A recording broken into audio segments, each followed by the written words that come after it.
మధ్యప్రదేశ్ రాజ్యసభ ఎన్నికల్లో కాంగ్రెస్ పార్టీ ఎదురు దెబ్బ తగిలింది. కాంగ్రెస్ పార్టీ అభ్యర్థి మీనాక్షి నటరాజన్ నామినేషన్ రిటర్నింగ్ అధికారి తిరస్కరించారు. ఈ క్రమంలో మూడో రాజ్యసభ స్థానానికి ఎన్నికల సమీకరణాలు మారిపోయాయి.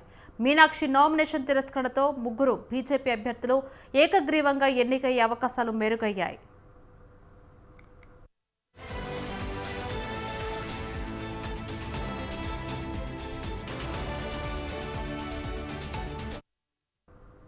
మీనాక్షి నటరాజన్ నామినేషన్ను ఎన్నికల రిటర్నింగ్ అధికారి తిరస్కరించడంతో మధ్యప్రదేశ్ రాజ్యసభ ఎన్నికల సమీకరణాలు మారిపోయాయి.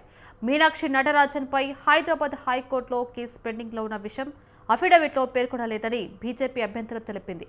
దీంతో రిటర్నింగ్ అధికారి ఆమె నామినేషన్ను తిరస్కరించారు.